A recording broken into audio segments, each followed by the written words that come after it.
Hello, yo, and welcome to the Absolute game of nerd. It's JP and Rohan, your non-geek, non-nerd hosts, with a returning guest. Manu is with us again. We welcome him back, but Rohan, tell us why he's back or why we're here today congregating. Oh, yeah, of course. Everyone knows Manu of the 9.9 Newsstand. Again, as I told last time, I first met Manu when I bought an ASM 361 from him, and it's been kind of history from there. But we loved him on the first time. We had to have him on again. Manu, what's going on? How's it going today? I appreciate it, my friends. It's really nice to be back, and yeah, I mean everything is going well today. I'm really happy to be here. I had this idea. Oh, sorry, I'm just jumping into like running my mouth. Yeah. Okay, fantastic. As the day was sort of progressing and we were getting closer to doing this, I was thinking, I might flip the script on you two today and interview you guys, right? Oh, okay. And the reason I was having that thought is because, man, you guys have been interviewing everyone. And I want to know, how has it been? Like, you've had so many conversations, so much information has come your way from like people that it's really important to, sort of listen to. Well, not necessarily important to listen to, but important to listen to. Like, a lot of cool things have happened in these conversations. So how's all that been? Yeah, I'll say a couple of things on that. It's been super fun. Like, Yeah. We don't have a huge following, but like, I just honestly don't care because it's just so enjoyable to do this every week and talk to super cool people that are interested in the same thing we're interested in.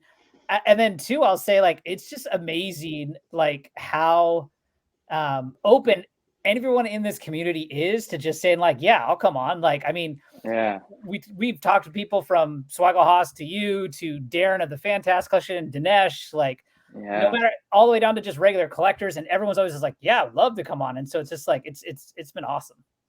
Yeah, and I get that sense. It's been quite the group of people we've interviewed. I've from like you said, from Swaggle Haas to your collectors to cards to Darren from Fantastic. I thought it's all been a lot of fun. Wish we had more of a following, but we didn't do it for that reasoning. We just I like to see more of the comments. That's what I want to see, the interaction as to what we're doing right, what we're doing wrong. People that when we post stuff or talk about stuff to sort of comment on it. So that's the one thing I wish to see more of. But other than that, I think it's just been getting people to come on the show has not been difficult because it's such an open community. And I think that's a great part about it. And everyone has like a great story. Like, it's just fun to hear why we like what we like and where we come from. And like, it's fantastic. Like, yeah, I've super enjoyed it. It's become an extension of the hobby for myself and, my escape of, from the real world. And I look forward to this every week. Yeah. And oh, sorry, JP, carry on. No, we've just made some good friends along the way. So yeah, I think that's what I recognize most. It's like, see, you guys have put in the effort to DM people, email people, like request that they join you or ask if they would. And you overwhelmingly, I think maybe 100% of the time, the answer has been yeah. And so what I suspect is people that would love to do what you're doing, they probably just assume that no one would be receptive to come onto possibly a new channel or something. So maybe they never make that effort or make that attempt. But a closed mouth doesn't get fed. And exactly. My advice to anyone that's in those shoes, just do it. And just like what's the worst that's going to happen? Someone's gonna be like, no, I don't have time. Like, yeah, and move on to the next. Exactly. And then the other thing, when you're talking about, both of you guys have said this now, you wish that you guys had larger audiences. I wonder, well, obviously over time, this is a new channel, so over time that is going to happen. But I wonder, since the interviews, the way that I take them in, it seems like evergreen content to me, right? Seems like information that would be valuable or conversations that would be entertaining, regardless of when you, watch the interview or listen to it. Is there going to be, or do you think, if you've thought about this, like, do you re-release those interviews later, perhaps? Like maybe a year from now, 2 years from now, take some of the older ones and just put them onto the channel again once the channel has an even larger audience? We haven't discussed that, but that's not a bad idea at all. I'm not opposed to that at all. Yeah, and I don't even know how that works, but yeah. Next step, probably going to try to get on a podcast, because with it being an hour-long show, hour and a half long show, I think people might be more prone to listen to it, which is what I do in the morning. When I walk my dog, I listen to podcasts. So we just have to figure out how to do that so that maybe that broadens the audience out. but YouTube definitely gives you way more interaction because people comment right on the video. Whereas podcasts, I think it's tough if you're walking your dog and Yeah. listening. You might think of something, but then never send a DM about it. So Yeah. Podcasts feel like they're more like, not, I don't want to say like passive enjoyment, but sort of like this less engaged, but Hmm. still, interaction. And it's funny, like you guys did an interview with Dave, West Coast Dave Vengers, obviously a friend of ours, a friend of mine. And I'm learning something similar because Dave and I do a podcast together. It came from the Newsstand. And we decided to make it just an audio, item. Yeah, Like yeah. there's no I've yep. Yeah, and there's no visual component to it. But what you're saying, JP, it resonates with me because you're right. Like it doesn't work the way normal social media posts or YouTube posts work. It's different. The engagement is removed. It's not right at the point of consumption. It's interesting in that way. I think you're You right. know, I want to say I've thoroughly enjoyed your and Dave's podcast, and Thank you, my man. the most recent episode, this episode 5. I'm not gonna lie, so like I started to listen to it, and Dave talked about how he got COVID and how he has it, and you guys started talking about it. I Hmm. almost turned it off just because like I'm so just like I don't want to hear about COVID anymore. Like it's just been so much. Like I'm so kind of like I want to just like move past it. But I'm glad I Sure. did because like you guys really turned the corner and like brought it home, and I loved it. It was a great episode.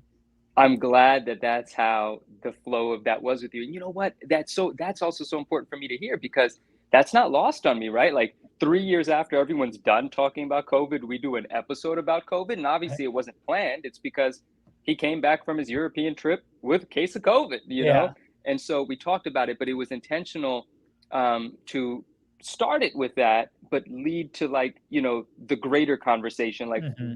and people could listen to the podcast, but like what the pandemic did for Dave and I, the position it put us in mentally, and in a sense physically as well in the world. So Well, yeah. I I'm mean, glad that well, that's how it went. in all it reality, has like I bearing mean, though. yeah, and like as much as I, no longer care to talk about, like I do have to reflect that like if it wasn't for that, I probably wouldn't have gotten back into comics, right? Like it was kind of just like sitting around thinking of what I can do that I am now here. So I do owe Exactly. it a little bit of something there.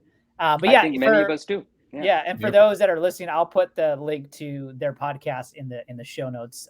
So check that out. Definitely a Thank good you. listen.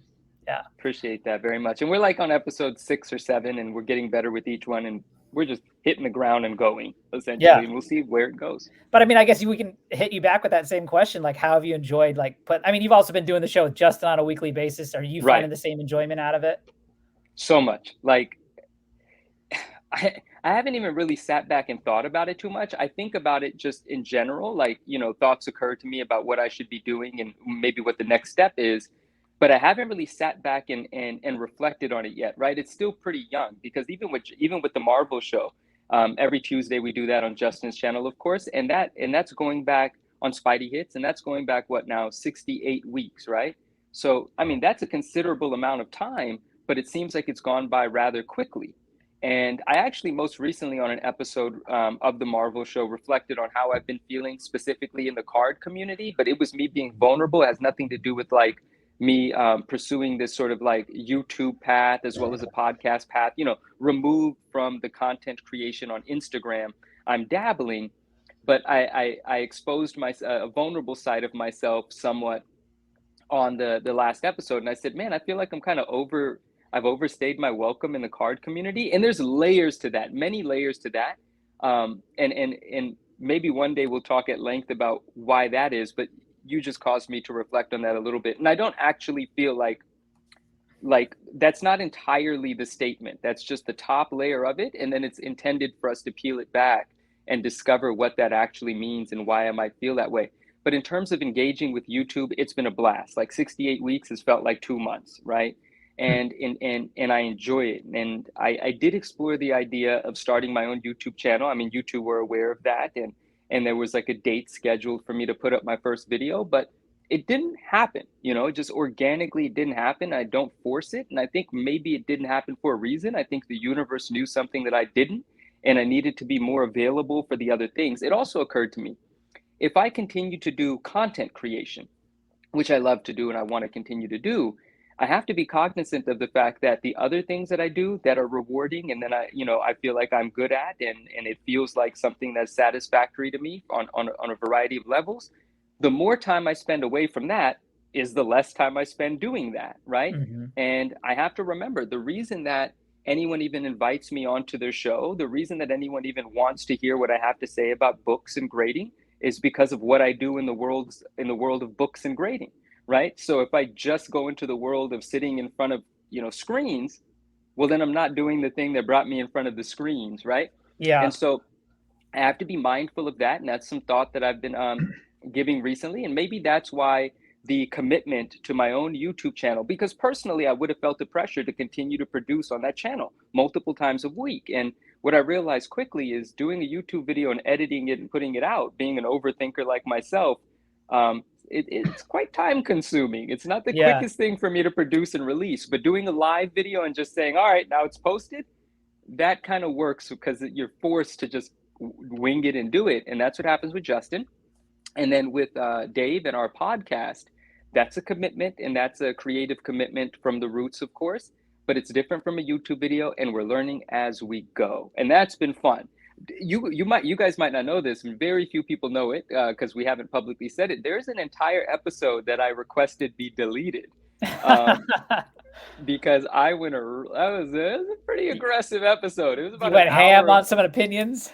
man, if it was on a PG channel, the Yeah. whole thing would have been a long bleep, all right? It So, was Manu live and uncut. Let's go. oh man, it was so, I told Dave, I said, Dave, it might be a little early in our podcast Yeah. career for them to get all this Manu right Yeah. now, let's No, take our but I time. mean, I think it's great. Like, I mean, as long as it's your genuine thoughts and opinions, like, I think that has a place. And, I definitely appreciate hearing it. And so I'm not going to shy away from it. No, I appreciate it, man. And I remain uncensored there. It's just the release of the first few episodes and hearing, the responses from our friends and even people that didn't know us prior. Like certain people just literally discover the podcast from wherever they discover podcasts. Mhm. And what I heard from them was all very encouraging. And one of the things, it was all very encouraging and very supportive. But I was digging into the comments because no one was just, hold on one second. Excuse me 1 second. I'll be right there. Am I back? Okay. Because nobody was like flat out telling me this part I didn't like, or I would prefer that you don't do this. Like everyone is very supportive, and they were coming at me with love. They were coming at me with reinforcing the fact that they like it and I should proceed, I should continue. But what I was doing was reading into the tone and the delivery of certain messages to say, well, what's not being said here? Because people obviously, if they're close to me, they wouldn't want to offend me. And even when I say I want the negative feedback too, it might not be apparent that I actually mean that. Like as my friend, to support me, it is nice to encourage me. Of course, I love and welcome and I'm grateful of that. But it's also support to tell me when you think that I might be going in the wrong direction, not because I have to change what I'm doing based on what someone tells me, but because it's valuable for me to know how something I've done is received because I'm doing something publicly, right? And so to strengthen myself or to improve, it's important for me to hear all sides of things. And so I've had to sort of hear that without it being said, and I heard a few things. And so I just knew that 50 minutes of what I do for 10 or 15 minutes here and there was too much. And that's why I made the decision to omit that episode. But it's still uncensored. That is the point of it. It is a place where I get to say what I want to. And it's a place that people will hear stories about experiences that I've had with them. But unless it's a good experience, we leave the names out, Mhm. because Yeah. that's just exactly. Totally. So, No, and I think that's respectable. So yeah, that's all. yeah. It's been fun, So though. The whole thing has been fun. it seems like last year at this time there was a lot of drama throughout the community in regard to, I think, the C2E2 and some of the other Yeah. named people. So Yeah. those things get around, and people love to keep, flaming those fires. So if Yeah. you keep the names out, it doesn't go very far, right? If Yeah. Yeah. people can assume, but unless you're just going to get out there on a show and make the name and say some smack, I mean, you're trying to get attention in the wrong way that way, in my opinion. I agree. And, not to get into it, and I don't want to get into it. We don't need to. We can if anyone wants to, but shout out Bry.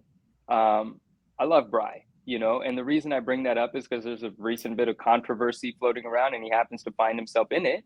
But I just want to say positive things about Bry. Like, I love the fact that I've been watching him for like the past 2 years, perhaps, and I've just seen how much hard work he's put in and how that channel has grown, his community and audience has grown. Like, shout out Bry, man. You know, Yeah, no, and the controversy, he owned it and he didn't shy away yeah, from it and he responded, and you got to respect that.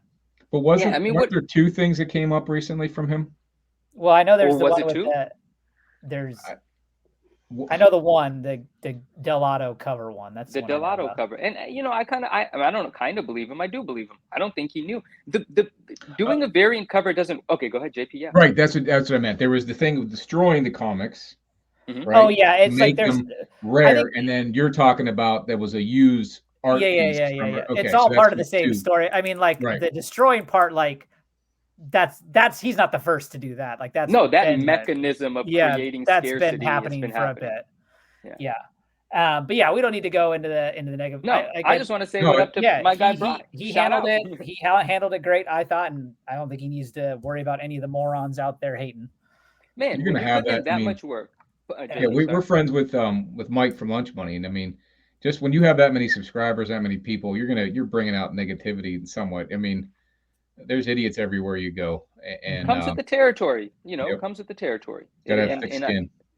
Yeah, I think Bry is a solid guy, and I think he's sharp enough and understands what he's doing enough to not let it, you know, hold him down or pull him backwards. Like, it's that's not going to happen for him. I think he's an ambitious, um, an ambitious entrepreneur with vision, and I think he's probably learned a few things from here. And when you learn from something, you just get better, actually. So, you know, yeah, Yeah, that's what yeah. Henry Ford said. well, You know, there you go. like So, 100 years ago. So Manu, one thing I wanted to start with is, so we always start these episodes with an origin story related to comics or cars or Marvel or wherever that, that kind of genre. We Yeah. obviously got that from you on the first time around when you found the ASM 316. What I actually Yes. want to hear an origin of, though, for you, Okay. you don't shy away from the term of saying you are a high grade snob. Heck Right? yeah. You have Oh a yeah. level of perfectionism that you mandate for what you acquire, what you sell. That obviously didn't start in comics. That is from somewhere. Where did that come from? Is that like, give us that origin? Well, it's been best applied to comic books. It's been Sure. most beneficial to But like, are you like apply. the guy that like has to fold his t-shirts to like 90-degree angles? Like, where I are we talking about? do you have a I am a special folder at the house that you can fold the shirts with flop them over? This thing you can buy to do it. I was headed down that path as a human being. I will say, fortunately, I haven't ironed or folded a shirt in many years, right? Like, I've removed certain obsessive compulsions, if you will, from my human life. They weren't serving me to be so detail oriented and obsessive. And in fact, this is a really interesting question, a really good one. I've always been that person as far back as I could remember. The smaller details that would have gone unseen, unnoticed, or irrelevant to most were always of some consequence to me. And it was something that I couldn't control. This is naturally how my brain worked. And over the years, that turned out to be somewhat of a point of anxiety, if you will, right? Like, the example that I give most often is I used to really love cars. There were certain cars that I really loved, I aspired to have, and over time worked hard enough to be able to attain, and so on and so forth. And I came to find out after years of being a glutton for punishment is I'm not able to enjoy some of these things, right? Because I'm looking for the lowest mile example of some older cars that I love. I'm looking for them to be all original. I'm looking for them to be in perfect condition. And once I get the car, I'm going through different steps to make sure it's completely perfect, almost museum level. Well, once you get it there, how do you get yourself to drive the damn thing? Right? And Yep. so I have very expensive paperweights in my garage that every now and then I look at, and if I'm behind the wheel, I'm stressed out about.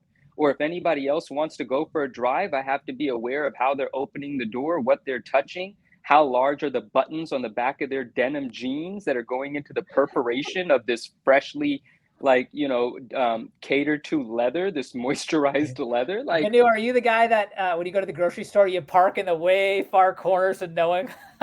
absolutely, 1000%, 1000%.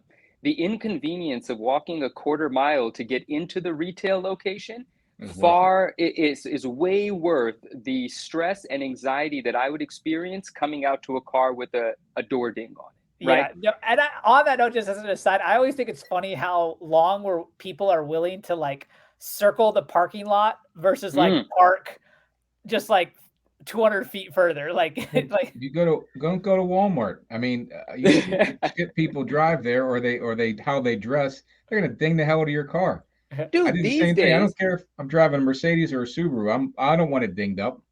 no, You know. and I love that perspective. It's mine. It's valuable to me, regardless of what it is. I want it to be cared for, and I want other people to care about it too. But no one cares about anyone else's stuff.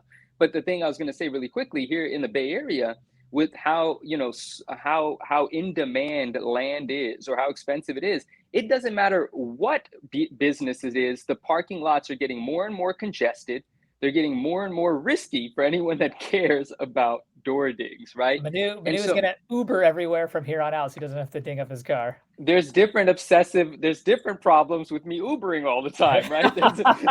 There's another problem that I have mentally with getting in the back seat of Is, someone else's is it? vehicle I was over saying, and is this over like a again. germ-related kind of thing? I've been prepared for, not to bring up the pandemic, but it's interesting. Everyone that knows me closely, when the pandemic happened and everyone was antibacterial, this, disinfectant, that, dude, I'm 20 years prepared for it. In my Yeah. pocket for the last however many decades, you'll always find a half a dozen packets of individual packets of wet ones, the antibacterial red ones. I buy them by the case. And it's been so known about me with my close friends. Is there's someone that was a good friend of mine? I think it was either my birthday or Christmas, or maybe it was just some random Tuesday. I don't remember. He calls me. He says, "I'm out front. I want to give you something." I said, "Man, you're always doing kind stuff." I come out. It's the biggest bag full of wet ones I had ever seen. Like we purchased like this, like going out of business lot from some retailer on Okay. eBay, and it was probably one of the most thoughtful gifts I'd ever gotten. Like, I'll never forget that. I love it. So I've always been that individual, right? But tying it into things more relevant. So in my life, being detail oriented hasn't always served me, meaning made things easier. And not just for myself. Imagine people around me. When you talk about circling a parking lot for 20 minutes, that's absolutely the truth. And most individuals don't think that way. So they're just, with every 30 seconds that passes, they're just resenting me silently more and more and more before minute 9, where they might explode and say something like, well, no one ever has, but you can imagine, right? Right. But when it came to this, so really quickly, I had transitioned out of that because I started to evolve as a human being, and I realized I can't change. But what I'm going to do is remove these things from my life that I worry about. Sold my cars, still love them, have pictures of them, have sketches of them over my fireplace that I've had artists made of my favorite car. Like, I don't have to own it to appreciate it. And I say this about a lot of things. It's why I'm able to sell some of the comic books I sell. The experience is still with me. I'll try to get it again. But if I love something, I love it whether it's physically with me now or not. And that's something that took me a while to figure out. And so I was relaxed by that. I was eased by that, letting go of those physical things that I allowed to create concern when they actually have no meaning at all.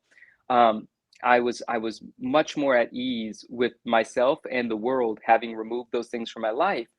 But that sort of mentality of being detail oriented, of recognizing imperfection where others might not, you can imagine has served me very well in this space. That's why when I first came in, one of the things that drew me into it, that's why my name is the 9.9 Newsstand. We're talking about something rare and neglected, hard to find in high grade, and then it's my job to find it and get it, third party authenticated and get a label put on it and let the world know I did it. It is what I thought it was. I did seek this. I did recognize that's what it was. And here, this company is now telling you that's what it is. So there you go. Nice. It has served me in this space. Awesome. Well, actually, both is a good transition because I wanted to talk about chasing and things you've chased down. And so when we had you on the first time, there were a few items that you mentioned that you were chasing and you have Yes. since got. We can just kind of Yes. go down the list. So the first, you actually, I don't think you talk about like something. I asked about something that you had, and you were like, "It's big. It happened." You didn't want to reveal it then. Obviously, it's come out now. It's the Ultimate Fallout 4 Newsstand Edition. Talk us through that, the thrill.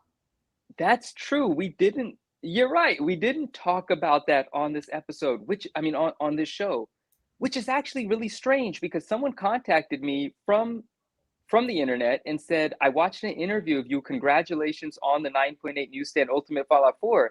And I assumed it was our interview, but it couldn't have been because we didn't talk about it. No, you had just gotten it, and you're like, I haven't revealed it yet, so I'm going to hold off what it is. And then you Okay. told JP and I offline because I knew what you were referring to, but we didn't Right. talk about it on the show.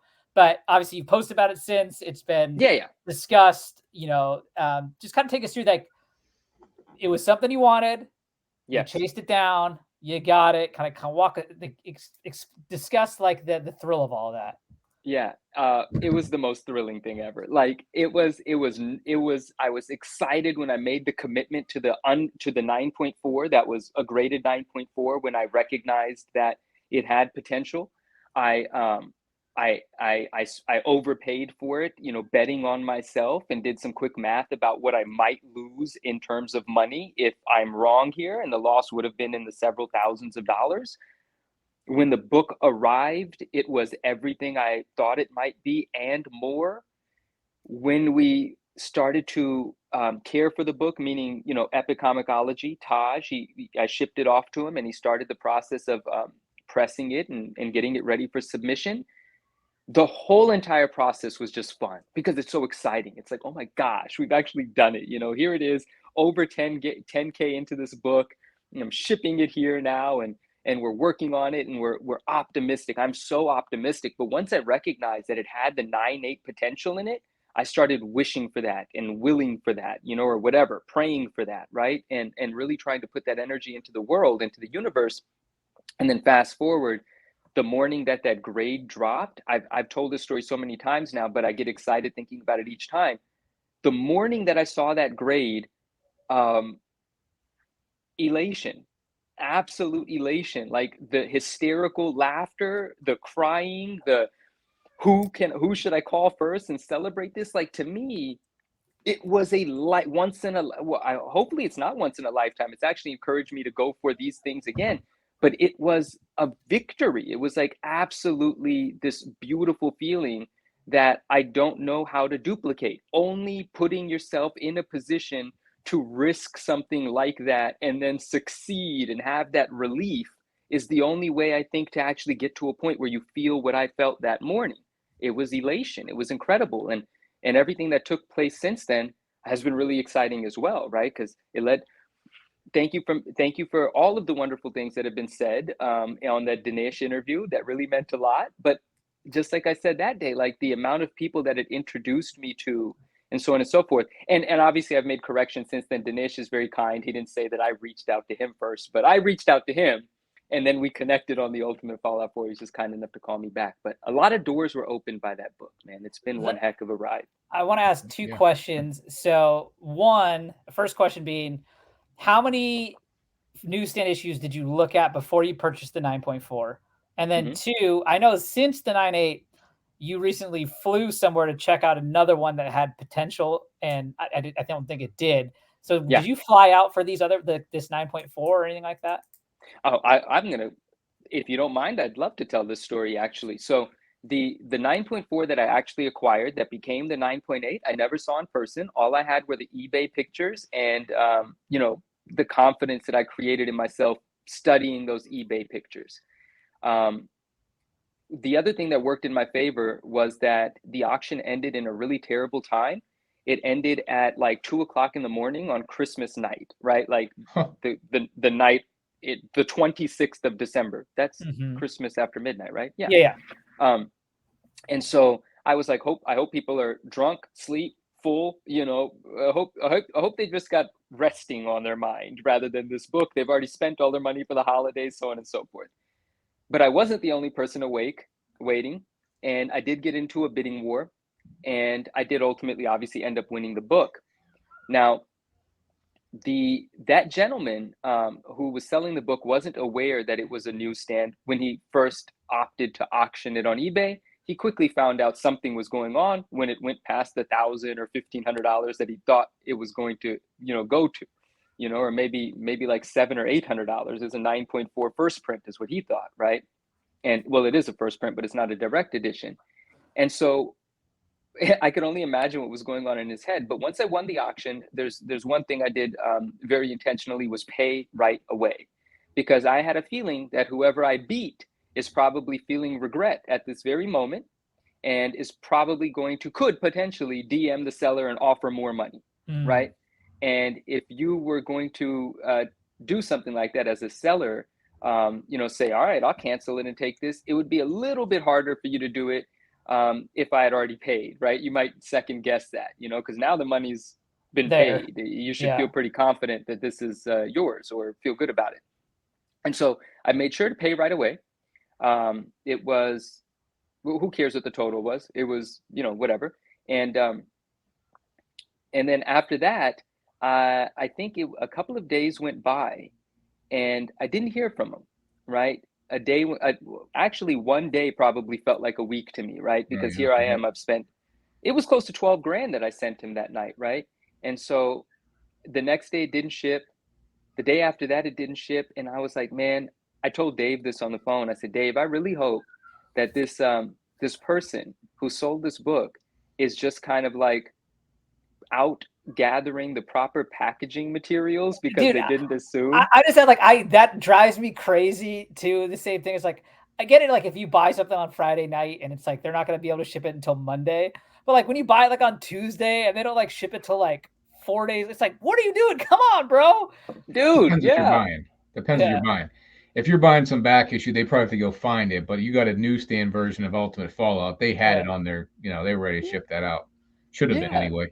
Yeah. And so I was being optimistic about it. Like, man, I hope, whatever it is, he's working. He doesn't have the packaging stuff. He can't believe he just sold a $12,000 book. There's probably a lot of things happening on his end. And then I got a message. And the message literally said exactly that. And that's what I communicated to Dave. Like, I hope that's what's happening. When the message came, I think I read it to Dave, like, you won't believe this, bro. That's what the message said. This long message on eBay comes in.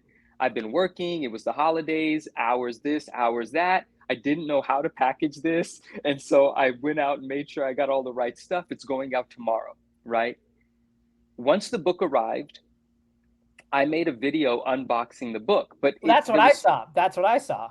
Right. And there was actually two reasons for me doing that. I did not know that I was going to create that reel on January 1st. I think I posted that reel, or it was December 31st. I don't remember. I didn't know I was going to make that reel. The reason that I set up the camera to open that box is because it was, $12,000.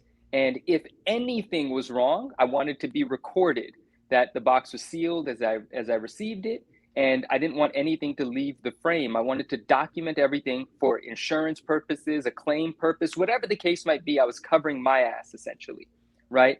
And that actually, in that video, when the box first is open and the book first comes out and I'm looking at it, that's my first time seeing it in person. And that in that moment, I realized, oh shit, this is what I thought it was. And I'm excited as hell. Like, that was the moment. I actually remember it. It was like, maybe it was real, maybe it was just like a still photo, but I remember you posted something on Instagram and it was something like said like, this will not be a 9.4 in 2023 or something like that. Bro, and I'm so glad that you brought that up because like, it was a relatively bold thing to say, right? Like, I put it up there, I made the reel and I said, yeah, this newsstand will not be a 9.4 in 2023. And this is the beginning of the year. I'm basically putting out into the universe that this is my objective, right? As soon as I posted that reel, the feeling that took over was, I am such an idiot. What if this grade doesn't bump? I'm going to look like the biggest fool ever to boldly put that message out there, right? And then to fail? Oh, I was so nervous about that, man. And that all ties back to when the grade finally came, to have it all come to fruition, to have like what I thought could happen actually happen. again, I don't know how to duplicate that emotion or put it into words, but it is the emotion of like the good emotion, not it's the good emotion of winning. You know, not beating someone winning, just winning's the wrong word, right? Even winning has like a weird connotation. It's just this feeling of, oh shit, it No, happened I the mean way I thought it it, would. it's like winning a big gamble, right? Like, you know, Yes. you're Yeah, playing at man.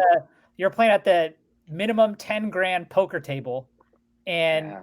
you know you won 5x, 10x, whatever it is. Like, You get all your money in this huge yeah, pot, and everyone's thrown their 10,000 in, and it's gone to the river, and now all of a sudden everyone's turning their hands over, and your stupid ass, pair with a good kicker held up. Well, yeah, actually, exactly. not your pair with a good kicker. The good hand held up, but when there's 9 other people all made it to the river, you don't know that it's gonna hold up, and it Yeah, did. Yeah, yeah. that feeling, man. I'm doing a lot of cussing. Is that all right? I'm sorry. I'll Oh hold yeah. it back. Oh yeah, yeah. No, I Okay. no, all just good. I just was checking eBay, and there's a 9.4 newsstand for sale for 10.5. Let me tell you something, and I'm glad that you bring that one up. So to tie this back into what you said um, about flying, and JP, I'm glad that you brought that up. I'm glad that you're looking at that. Thank you for that. And so when you said, Rohan, you mentioned that I flew out to Vegas to take a look at another one. So months later, I there's some bits that I'm skipping here, but I'll articulate them like this. Obviously, I got in touch with the person that sold me the book, and we developed a relationship. Right, once the book showed up, great. I had more things to talk to him about. I discovered that he has another one. He has another 9.4. All Oh, it's the right, same guy. not this guy that JP's talking about right now, but Oh, I'm going to connect that in a second. And so the guy that I bought mine from had another. And when we were on the phone after the book had been delivered, I asked him the simple question. I said, he's a young man. I suspected he was. He's a really nice guy, really kind guy. And we're friends now and we communicate still. And I said to him, you didn't know that was a newsstand, did you? Like, how did it feel for you seeing that auction go above $10,000? And he said, bro, I'm not going to lie to you. I didn't know that it was a newsstand. I didn't understand what was happening. And that night when that auction ended, it was like a Christmas miracle. It was like incredible. I thought something was wrong. And then when you paid, he said, bro, I was emotional about that. And that's awesome. I thought that was so great, right? And I set out to be honest and transparent with him from the very beginning. And I said, well, let me tell you why your book ended up selling for the price that it did. For one, it's a newsstand. You know that now. But the last newsstand sold for like 8,400. Why did yours sell for $2,000 more than that? And because after tax and stuff, I got close to 12. But my winning bid was 10,700. 10,700 was my winning bid. And I had bid more, but that's all it took for me to win. Because you know how Yeah, yeah, eBay yeah. works in The max bid, increments, yeah. right? The max bid. The person that didn't win, their max bid was 10.5, and the increments were 200 at that moment. And so I told him what my plans were with the book, and I let him know that I'm aware that he has another one. He said, yes, he does. I said, my friend, I am interested in buying that one as well. But now that you know what my plans are, and now that I've received the book and you shipped it safely, and I do think there's a bump in this book. I feel really good about this purchase. I want to let you know, now that you know my plans, I want to let you know that you can do what I'm about to set out to do. You can do it on your own with that book. You don't have to settle for $10,000 on eBay. Um, you can actually try to do what I'm about to do and make substantially more, right? And we started to talk about that. And then I said, but if you don't want to, now that I've been honest with you, I feel good about it, right? Like I have to be transparent with you. I don't want to feel like I'm taking advantage of the situation. But if you don't want to do that, then I'll buy the book from you. And we can do the transaction outside of eBay. You don't have to pay the fees. We could find some price where I might get it for a little less than what I just paid, and you'll pocket a little more than what you just pocketed, right? So the ball's in your court. And he said, I'm not sure what I want to do with it yet. I appreciate the transparency, and let's stay in touch. And when I decide what I want to do with the other copy, we'll talk. So anyway, that was it for that. And I went on just enjoying my life with the 9.8 Ultimate Fallout 4 newsstand. and all that it led to, right? Like talking to other people about it, making more content with it. Of course, I posted the book with a regular post now that it was an established 9.8. We had a lot of fun. That trip that I took to Vegas, I think was now, what, 2 months ago, maybe 3 months ago? I really don't I know. can. But it was months and months after purchasing mine and months after it becoming a 9.8. And what it was the gentleman that owned the other copy, he called me and he said, well, first we exchanged pleasantries. Excuse me, one second. Excuse me. So I get the phone call from my friend that has the other copy. And well, he's my friend now. And he said, I've thought about it like for months. And he goes, I've thought about it and I want to sell it and I'd like you to have it.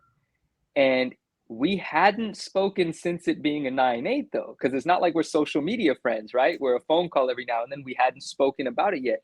And I said, well, my friend, there's some things that I've got to tell you. And I was just wondering when we would talk next, life has been happening. You should know, first of all, I do want to buy it from you and I appreciate that offer and I mean that opportunity. But now you should know that I 9.8'd the one that I bought from you. And it's worth way more than what I paid for it. And if I'm going to buy this one from you, again, I want to let you know you can do this yourself and it's worth way more. Because he told me, he said, man, getting that $10,000 was life-changing for me. I was able to visit back home, spend time with friends and family. Like I had never gotten a lump sum. I shouldn't put all of his business out there that way, but you know what I mean? Like it was a big amount of money for him, right? And he said, and having an opportunity at that much money again at one time, I want to start my own business or something like that. And that would really help me. And at this point, we're talking about life and all kinds of things, what I've done historically and what he wants to do with his career, so on and so forth. And I'm very honest with him because I like that kind of relationship. And I told him, I said, you know, you shipped that book to me very safely, the first one, and I appreciate it. But the reason I had confidence in it was because I had eBay to protect me if anything was going to go wrong, right? eBay always takes care of the buyer. And I have no reason to obviously distrust you. You've done right by me. I appreciate everything very much. I like you very much. We are friends. But I don't want to send you money, goods and services, because there's too many fees. And for that amount of money that we had settled on me paying for the book, I said, so since I'm not completely sure that it's the same exact book, right, in condition, even though you sent me pictures, I'd like to fly out and see it. You know, that's what I want to do. I want to spend a day and I'll pay for my travel and everything, but I would rather be sure that that book has the same potential in it. Because now that I've bumped one from a 9.4 to a 9.8, I'm not so excited about bumping one to a 9.6, just being honest with you. I want to bump another 9. I want it if it's a 9.8 possibility. And him being such a nice guy and me doing so well already on the other book, I said, but look, man, I'm not telling you to have, you know, make time for me, so on and so forth, and I might not buy the book. The truth is I might not. If I see it and I don't think it's what I want it to be, I might not buy it. But as a thank you for what we've already done together, and you know, just to make sure the day's profitable for you, I'll give you, should I say the amount of money that I gave him? No, I shouldn't, right? Up to you. Whatever. I said, I'll give you $1,000, you know, even if I Wow. don't buy it, I'll give you $1,000, you know? And it made me so happy to do that. That was my way of like, you know, giving him $1,000, you know, saying like, dude, thank you so much. Like I did so great on this other book. I want you to have this, but essentially I said, if I don't buy it, I'm still going to give you $1,000. It's not going to be like a disappointment or anything like that. So let's go ahead and do this. And he said, dude, that sounds great. And we'll get some food, we'll hang out, so on and so forth. And I said, well, I'm kind of going to be in and out, but yeah, if we've got time, you know, we'll do it. It's kind of like a business trip, but also pleasant because I get to actually shake your hand in person, right? And so I made the arrangements and I go out to Vegas, and we all know now I did not acquire that copy. And the reason I didn't acquire that copy is because although it looked like it had potential, I thought it was maxed out perhaps at a 9.6, you know, and I was not paying flat out 9.4 price for it, like the, you know, 80 something $100. I was paying a premium for it still because of it, it might have 9.8 potential. But I made the decision to say, you know what, I'm going to pass on this book. I'll give you some suggestions as to what I think you might want to do with it. But let's go into this bank and get $1,000 out for you. And, we just hung out for like 45 minutes and just chit chatted about life and stuff. And I said goodbye. And I got back into my Turo rented uh, Acura and went to the airport and came home. Right. But it was a very fun experience. And the way that I say this, I made like a story post and I said the real gamble would have been not going to Vegas. And I really loved that, right? Vegas gamble. But the Hmm. real gamble would have been paying him $10,000, having it Damaging. shipped, and then realizing this thing might just be a 9.4. Yeah, not to mention too, like let's just say like you're like, okay, it has a shot and you send it in, you're paying walkthrough price, blah blah Oh, blah it's blah, not cheap. and then it comes back 9.6, like that would be a gut punch. Yeah, it's like it still would have been profitable though. I would assume so. But it wouldn't have been like what I was after, right? And so I don't mean to interrupt, but do you guys hear that as well? Or I guess I'm interrupting myself, but do you hear that? Yeah, there's something I hear too. I don't know what that is. I don't hear. What? If JP doesn't hear it, then that's probably it's like JP's got like a little desk fan going on right now. He's hot. There's a desk fan right Maybe next it's my laptop. Here, No. Oh yeah, it's gone now. Oh, what the heck? It was J. I was just making a joke, and it actually was JP. Are you back though? Can we hear you, JP? Are you muted? No. Oh, dang. Okay, go back to mute for a minute, JP. is I'm it that sorry. loud? It is pretty Yeah, loud, yeah. yeah. It's like there's an alien creature having a conversation with Yeah, us in yeah. their own It's language. like very fast Morse code. This is for the greater good, JP. I apologize. I love you, but it's going to make the video better. And so, where the heck was I? You just flown back. You didn't buy the 9.4. It would have been Just flew back. disappointing. Yeah, just flew back, and I'm glad that I went. I'm glad about everything.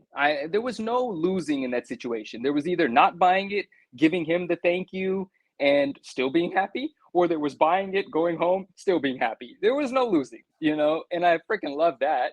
And so the other part of that story is that JP brought up just now the 9.4 that's on eBay for 10.5, no best offer. You can't make an offer on it. All you can do is watch it, and the guy will send you an offer when he feels like sending you an offer. Well, if you look at the sold listing, JP, 2 days ago, a 9.4 sold, and it sold for 8,750. That was the one that I went to Vegas to go see. Oh, look at that. There you He go. listed it. Yeah, he finally listed it on eBay about a week ago. And we had a phone call prior, and he said, dude, no, he was talking to me about it. And I said, the market has changed a little bit. A 9.8 actually came to market, recently. A 9.6 recently sold at auction for a little less than what was anticipated. The market is what the market is. If you would have listed that 9.4, a couple of months ago, you probably would have gotten 9 to 10.5 or something like that. You might get a little softer than that right now, but I suggested what he do, and he took my suggestion. He listed it at 10,000 or 10.5, but had the offer, right? Which made his listing better than the one that JP just saw, because you can't make an offer on that one. I don't know exactly who purchased it, but I do know that someone made him an $8,000 offer, and he hit me up and he said, I got the offer, and I said, congratulations. And he told me he wanted to counter. Now, that's where I was very careful not to tell him what to do. Because if I tell him what I would do and it doesn't work for him, then I feel responsibility in it not working. So all I said was, good luck on whatever you choose to do. Keep me posted. I'm not going to make any suggestions at that point. I'm not going to suggest you counter at this, because if I ruin the deal, then I ruined the deal. I'm not going to do that, right? And so he told me he felt like countering. And so what I imagine happened, given that I know the sales price, is that he got the offer for 8. He countered at 9, like he told me that he wanted to. He probably got an offer at 8,500 as a counter, and they probably landed at that 8,750. So that book is a 9.4, does have potential. The buyer is probably going to turn it into a 9.6, I'll be honest, which is going to be good for him. And so that was the other 9.4 that came from the same submission that my 9.8 came from. When they were both 9.4s, they had sequential serial numbers, because the young man that submitted the books submitted them both together without a press. They were bought brand new from a place in Mississippi called Southern Fried Comics. It's closed down now. It doesn't exist. And the interesting thing about it, I can't figure it out. He told me, because he also had a direct edition as well. He said he bought the direct. There might be some confusion here because it's a long time ago. We're talking 2011, right? But he told me that he bought the direct and the newsstands from the same place. Why the heck did the comic book store have direct and newsstands of this book? And all I can do is hypothesize or speculate. Dave said something very interesting. Dave said, what if the Ultimate Fallout 4 first print was selling really well, and this small comic book store went over to their local Barnes and Nobles or Books A Million or whatever it was And picked and up a couple stocked up? extra. And Yeah. that's how it ended up. Some newsstands were there because that book at that point in time, from what all research kind of says, it was only distributed in a newsstand at those larger bookstores. That was it, essentially. Yeah.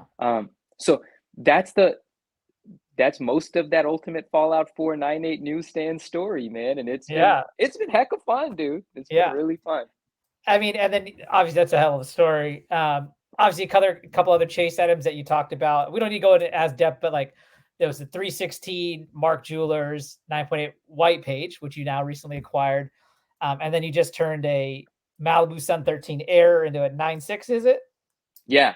I want to, so that was, okay, I know I tell long stories, but I'm going to keep it short. Please. I'll keep it short. Let's get the 316 out of the way really quickly, right? So ASM 316, Mark Jewelers 9.8. You and I have had this conversation. JP, I think we might have even had it together on the last episode. I'm not sure. You had an off-white pager.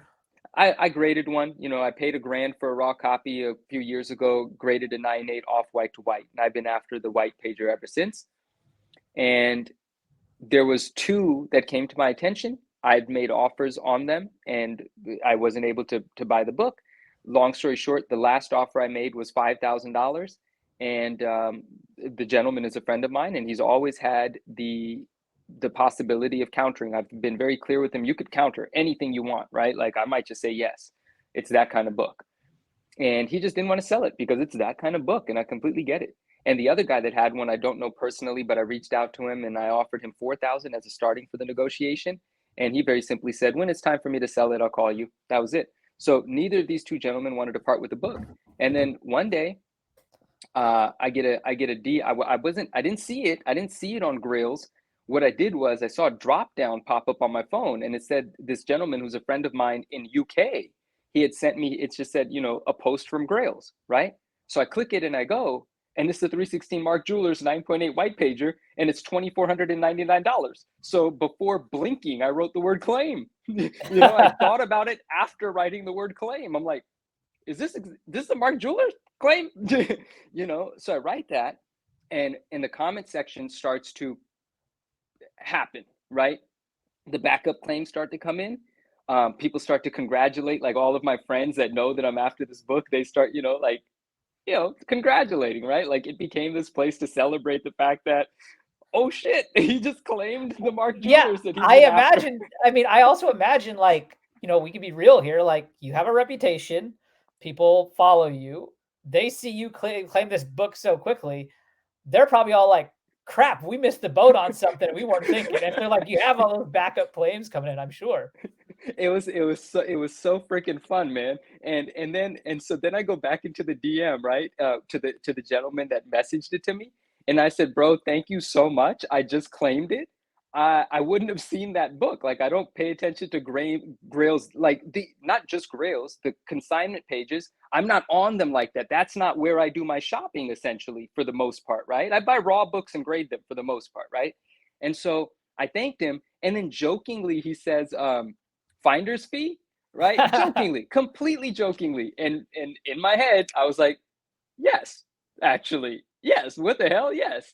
And he goes, no, I'm joking. I said, no, man. I wouldn't have seen it if it weren't for you. Like I've been after that book for 2 years. Like this is incredible. So let me settle up with Grails as soon as I pay for it, and that portion of it's done. I'm gonna send you a thank you. So send me your PayPal. And he was like, no. And I was like, send me your PayPal. And then he did.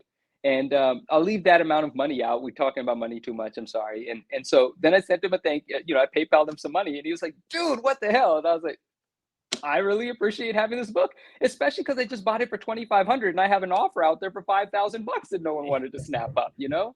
Like it was a no-brainer for me to grab it. So anyway, then some weird stuff happened, but ultimately the book got shipped to me. The book got paid for. Well, I paid right away. The book got shipped to me. But check this out, dude. When an address has a unit number, the unit number is kind of important, wouldn't you say? Yeah. Well, the seller didn't put my unit number on the package. So here I am waiting for my grail to show up. And fortunately, I wake up, I'm already getting upset just thinking about it, like getting a little tense. And I wake up and I check that tracking because that's the day I'm expecting it. And it's red. All right. And it says delivery, blah, blah, blah, insufficient delivery, blah, blah, blah, return to sender. No, absolutely no. There's no way I am letting this book be returned to sender. Why? Because by this point, the seller realizes he undersold that book. That is the only comment section on Grails that's that long. And even Grails messaged me and said, this is by far the most congratulations we've ever seen in a comment section. They took the time to send me that message, bro. Like the seller knows he could have sold that book for twice that, if not more. And I've already had the offers. The offers are already coming in, you know, on the book. There's people telling me whatever it takes to get the book, you let me know. It's very apparent. And so I woke up knowing where the main post office is, didn't brush my teeth. All I did was put on something, you know, that I could go outside the house in. And I get to the main post office and I'm just like holding the phone with the tracking, just showing it to anyone. This one, I need this one. Where's this one, right? And then this lady from the back goes, are you such and such? And I said, yeah. She said, I've seen your package. I said, oh my goodness, thank goodness, right? Get the box. I'm embracing the box. And this other gentleman goes, you're really smart for showing up because it was going to go back to sender. I said, it's not about being smart. I had no choice. I was in a panic. Like that was my defense mechanism, was getting in the car and getting to where I think the package might be. What else is it supposed to do? So anyway, I got it. I was upset that that was my experience, but all is well that ends well and ended well. Then I open up the box. The book comes out. Now, where I first open up boxes in the garage, the lighting isn't like, you know, the sort of lighting that I inspect something in. It's where I open up packages and ship things from. But once I got upstairs into the comic book room and I put it under the lamp, this book was so scuffed up, it was crazy, right? But like the case, you mean? The case. Oh, the book was gorgeous. What a beautiful 9.8. That was the first thing I looked at. But once I got it into the lighting that shows imperfections on plastic, I noticed how badly scuffed up the case was. And so that made me a little upset because like I'm not new to books. It's not like I'm a stranger to scuffs on cases, right? This was completely covered up by scuffs. And I just thought, man, it's a little bit of poor practice. It's in poor form to not make that known on a multi-$1,000 book, right? So on and so forth. And then it kind of made me think like, oh, that's probably why this guy sold it through, you know, a consignment shop, because they feel like there's anonymity there. And there's no anonymity if your payment email is your first and last name. And I found out who you were right away. But I didn't like message him and say, why didn't you tell me? I messaged Grail and I said, look at this picture. And they were like, dang, bro, you're right. And they were really kind. They were like, order this polish, that polish. I didn't polish anything. Like, I don't care. And if I need to polish it, I will. But I didn't polish anything. I just wanted them to know. So anyway, that book's here. I'm incredibly happy. I'm going to not talk about how much someone wants to buy it from me for, because I still want to buy more of them. And I don't really want everyone to know what they could be selling them for, you know? Is that sound back?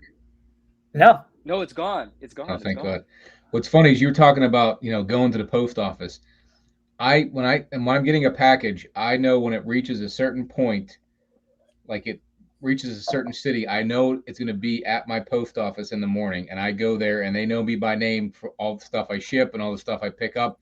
And I'm like, I need something for, you know, this address. And usually they give it to me. Sometimes they're just so backed up with packages. They're like, stop back and all that. But I want to get them right there and then, because I don't want that package at my front door with my kids grabbing it and stuff. You know, grab it right away and take it to the safe location. So I get them every morning. As soon as I know it's going to hit the city, which is about an hour south of me, I know at 5 a.m, I know it'll be at my city at 7 o'clock.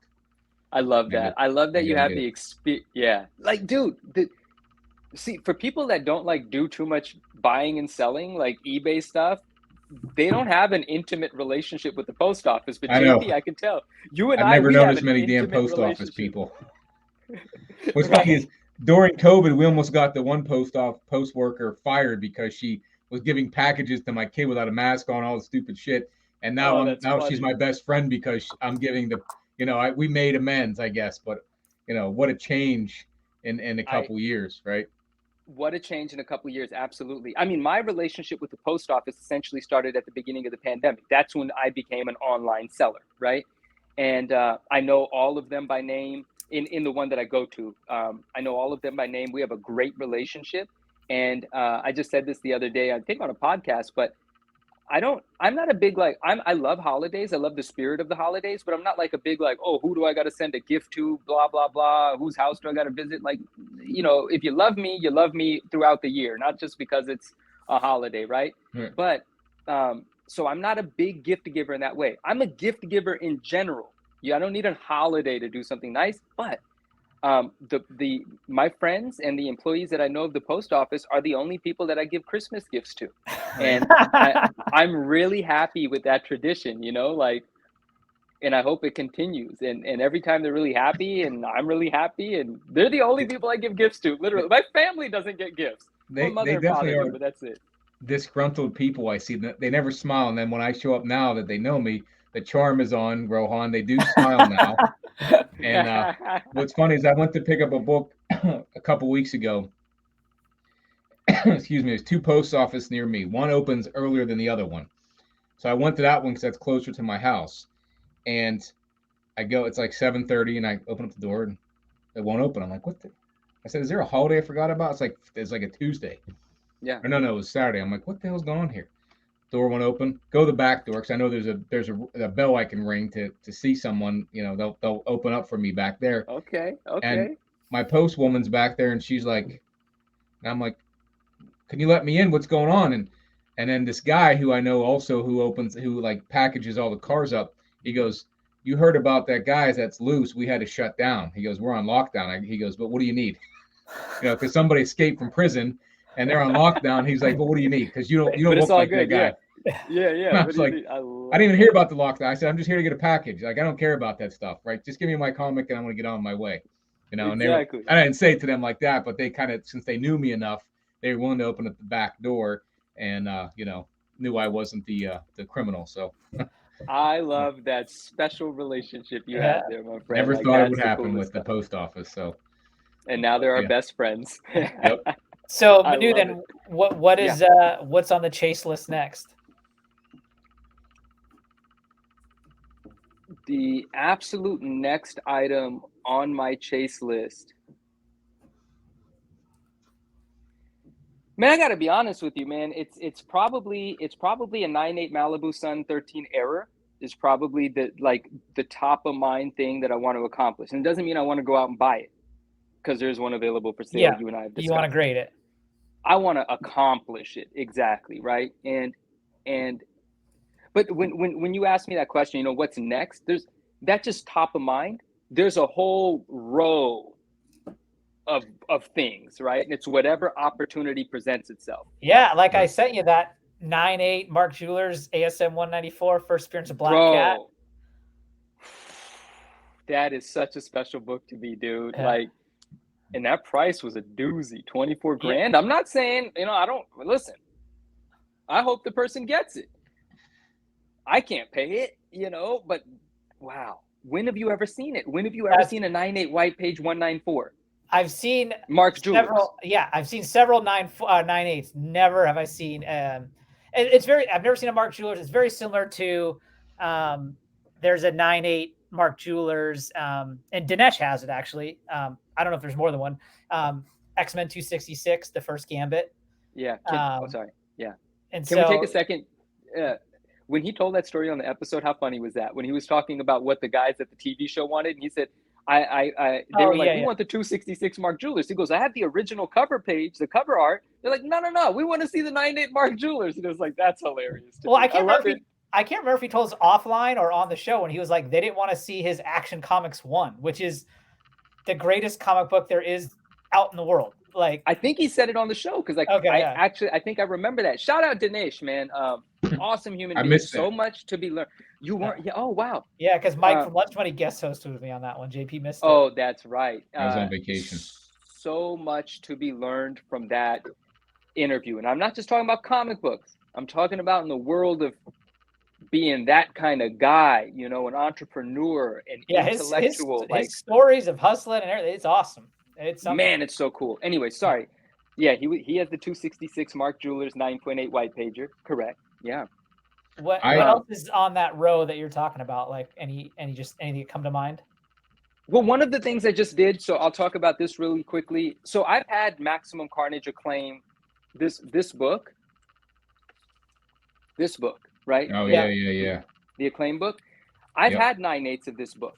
Yeah, you just sold your signed one, right? I just sold a yellow label signed by Sienkiewicz. There's only 2 signed 9.8s. There are 21 blue label 9.8s. This is a 9.6, but there's 21 blue label 9.8s. There's only 2 yellow label. I owned one of them. I just sold it. Did really well on that book. It's an expensive book. And then I've had blue label 9.8s. They've come and gone. I've had them, sold them. But I've never successfully graded out a 9.8, but I've graded lots of 9.6s. Very challenging book. Well, most recently, not this one. This one's going to remain a 9.6. And this one has the custom label on it, which looks super good on this book. Yeah, it looks great on that one. Most recently, I had a 9.6 and I was selling it, right? So I put it on my story and I was like 1,500 shipped or something. And then I was just looking at it and I said, you know what? No, I'm not selling this. I'm cracking this one out and going for a 9.8. And so the next story post was me saying that. And the next story post, I had cracked it out. And then the label, the proof that I cracked it out and I laid the book by the label. It's not in my possession yet. Just got the grade 2 days ago. It is a 9.8 now. Oh, Nice. So, very nice. Congratulations. Thank you. And for anyone that's unfamiliar, the reason it's not all about money, but the money is usually a reflection of how hard it is to attain something. That's why values represent something. So without me telling you an essay about, to anyone that might not know why this is so scarce or so cool, I'll just bring the values into it and you could realize that, you'll see what other people might have realized. A 9.6 right now is like between $1,000 and $1,300. It's a little low, right? I've sold 9.6s for $2,500 in a different market. But a 9.8 just sold on eBay at auction for $2,800 and change like 5 days ago. But I've also sold blue label 9.8s for over $4,000 before. Again, different market. And the yellow label 9.8 I sold for over $4,000, well over $4,000. But so to bump a 9.6, which I would have sold for like, 11, like right now I have this one available for $1,200 or best offer. I haven't sold it yet. So we can assume it's not even $1,200 at the moment. And now it's a 9.8 that just sold for $2,800. I'm very happy with that bump. And so on and so forth, right? So that was one that I wanted to accomplish because that's my first time actually being able to say I graded the 9.8. That's the thing that I look for. And then this is the label for the Malibu Sun 13 Error, which was raw at first. And then I turned it into a 9.2. And then CGC screwed something up and it went back to them. They didn't correct it. They doubled down on their mistake. And they said, let us try again. And I said, no. And that was a weird way to say no. I said, no. And I cracked it out, sent it to Taj, and had Taj spend some real intimate time with it. And this book came back a 9.6, and it has since been sold. I asked $6,500 or best offer, and I got close to that for it. It belongs to someone else that already had one, had a 9.4 error signed, now has a 9.6 blue label. And it is the 3rd blue label on the census. There were only 2. That one that I just added, I've added. This I actually do have to send back to CGC because for a book this scarce, the Malibu Sun 13 Error, I need to update the census and make sure that this 9.2 is not reflected on the overall number. Very, very rare book. So a 9.8 of the Malibu Sun 13 Error is top of mind, something I want to do. There are 3. There's 1 blue label. There are 2 yellow labels. The yellow label most recent, the only sale was in 2021, September, I believe, on Heritage, 23,000 and change is what that book sold for. That is the only sale that there is, and it is a recorded sale. And that book, I don't know who owns that one, but the other yellow label signed one is currently available for sale for 25 grand. And I do not think that's unreasonable at all. I just don't want to buy the book. I want to grade the book. So that's my next goal. Very nice. Oh, sorry. One more thing. I apologize. This is going in. My bad. I also want a 9.8 newsstand of this. I haven't been able to successfully do a 9.8 newsstand of this. It is quite an expensive book compared to the other 9.8s of this book. So this 9.6 is getting cracked out. There's only one defect I can find on this book. And we're going to find out through finding out whether we can correct that. But this is a grail accomplishment for me that I would love to accomplish. Very pricey 9.8. If you 9.8 that, will you hold it with your other 9.8 that's signed? No, because possibly, but if someone gives me like, $10,000 for it, they can have it. Actually, anyone that heard that number, forget that number. That book has at one point in time sold for 18,000. Yeah, as I said, also on Elite or something. No. It was on Comic Connect. It was on Comic Connect as an auction. Yeah, and I thought I had plans of buying it for below 12, like in the 10.5 range. It sold for 18,300. After that, though, there was an auction that landed flat, and there's a reason that it landed flat, and I'm not going to bring that up because I don't want to talk about the person responsible for screwing up that. But I would never sell the 9.8 of this for what the last one did, and so I would hold it until somebody gave me a number that I've yet to put on it to sell it. But my number to sell it is probably 10 to 12,000. To be honest with you, that's probably what it is. And the reason I wouldn't be reluctant to sell it is because obviously I do have the 9.8 signed by Stan and Todd, which is the only one. No one can I can still create a 9.8 newsstand. No one can create a Stan Lee signed 9.8, and it is the only one. So every time I part with a tough to get wizard, the only thing I have to remind myself is I've got the only one that no one can ever replace. I'm fine selling all of them, quite frankly. Yeah. So kind of transitioning topics here. Yes. What I wanted to talk about. So you earlier mentioned, you've made comments, on Justin's show, and I think you even made it on the podcast about how feeling like, your time in the light of on the card community, maybe, fading away, or however you said it. And, I actually think most recently your position there should actually I really appreciated in watching Justin's show the last 2 episodes. You've been kind of the counter to one being Marvel Masterpieces 2023 and the other being the jumbo size comic clipping. I'm very new to the card world, only of a few years. And so oftentimes, I have some opinions that I don't really care to share because, who am I? I don't know cards. So I really appreciated actually the comments you've made in regards to that.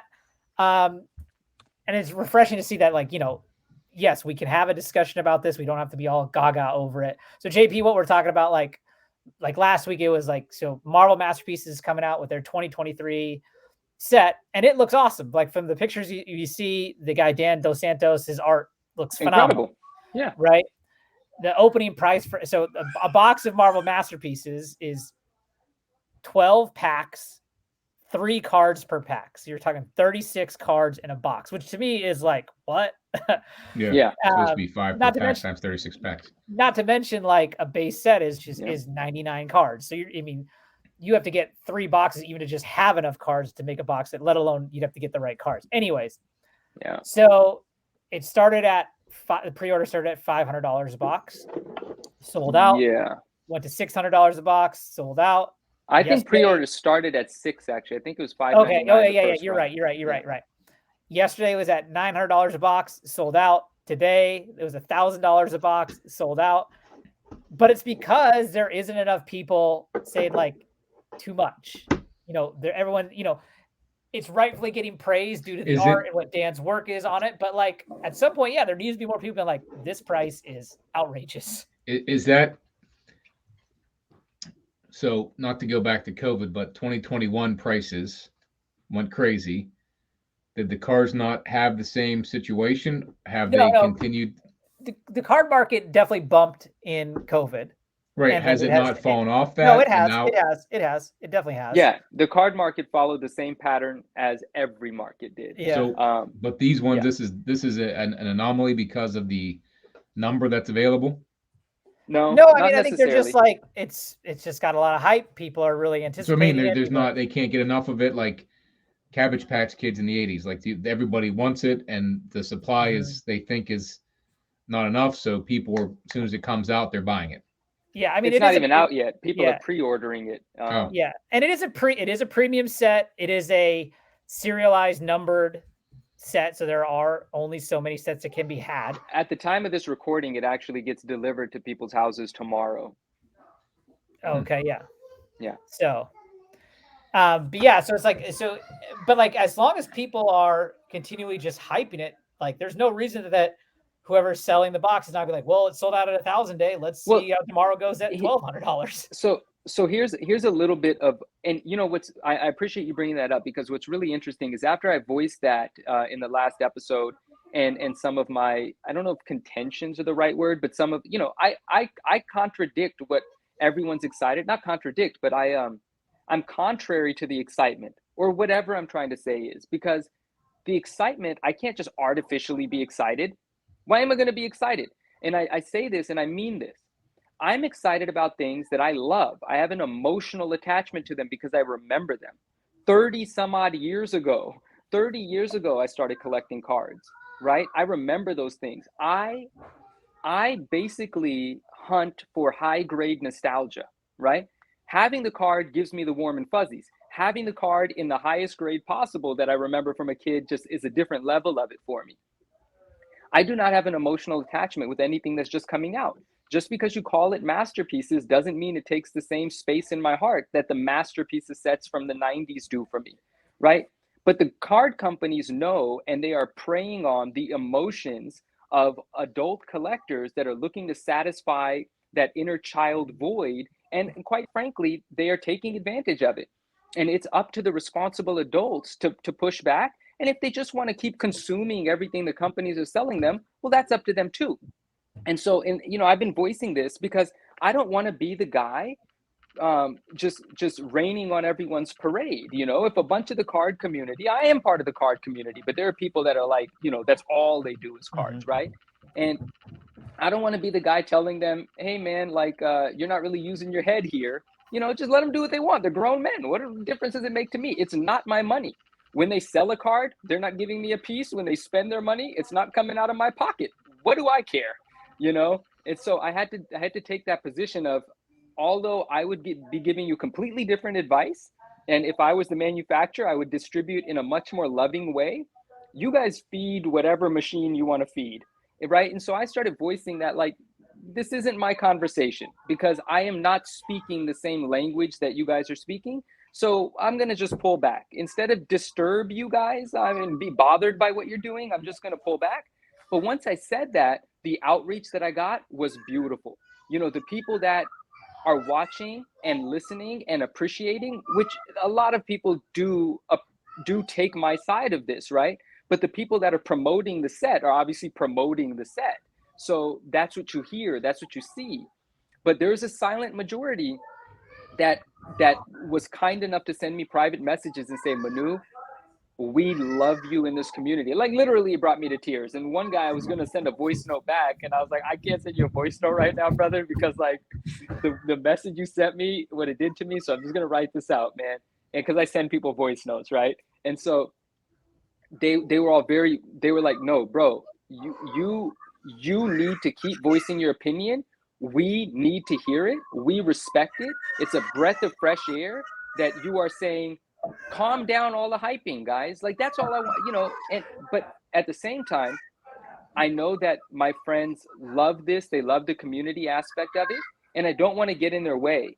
But I'm not going to just blindly promote something that I don't think is worth the promotion. Look, at that price, I don't think it should be paid for. But who cares what my opinion is? If you want to spend $1,000 on a box because that's your fun, do what you do. I don't care. But I can't promote it.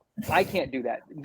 And Rohan, I'm going to tie this back to, even you're an independent, free-thinking adult, an intelligent person, but still, I think not just of you, but I think of my friends that are new to the card community and what it might mean if me and us collectively, our group, was just foolishly excited.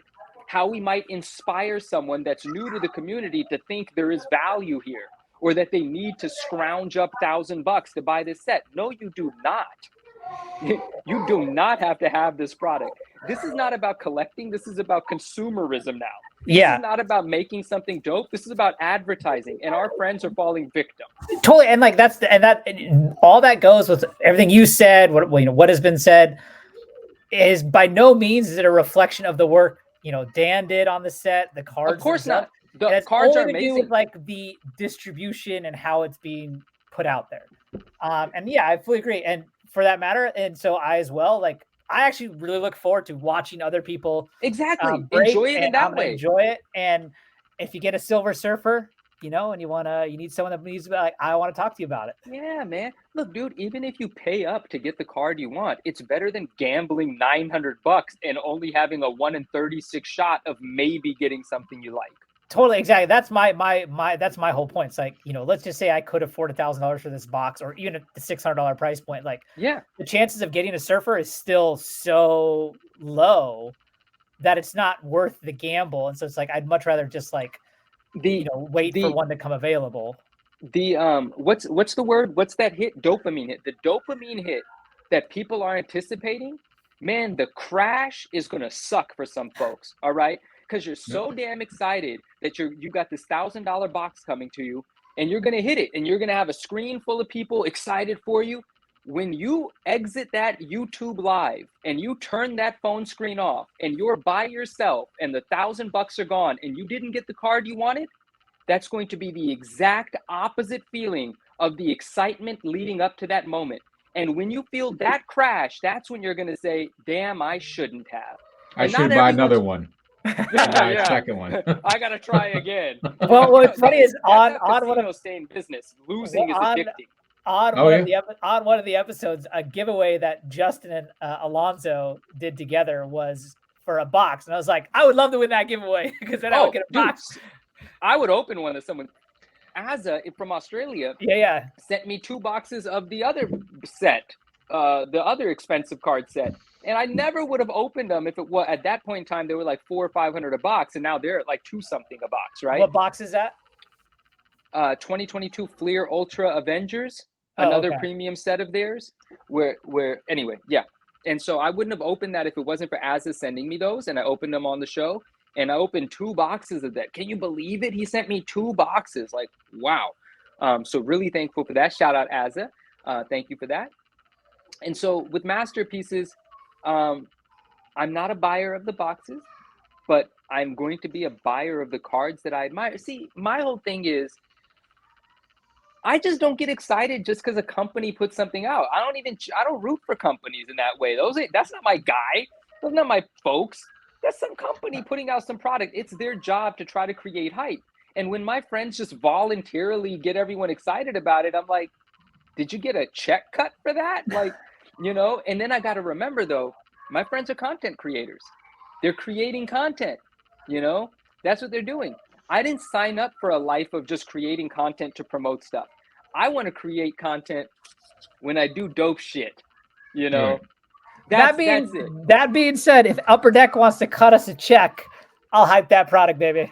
Hey, well, dig this, man. Upper Deck did put their money where their mouth was, and I was so surprised. Upper Deck, Kith, and Asics. Kith, the clothing company, Asics, the shoe company, PSA, the card grading company, and Upper Deck, the manufacturers of the cards, all came together, put out this the special release of shoes. Yeah. The X-Men shoes with the cards. And it's like ripping a pack. You pay, if you get it at retail, it's $200 and something. They're all sold out now. They're selling on eBay for much more. You don't know which shoe you're getting. There's 7 different shoes. You don't know which one you're getting, and the card you get correlates with the shoe. And there's a variety of cards you can get, and they're numbered, right? There's very expensive ones and very affordable ones because of how rare they are. Well, Upper Deck and Kith sent me a free box of the shoes. Oh, that's awesome. And I pulled the Rogue shoes, and I got the 1 in 100 Rogue card.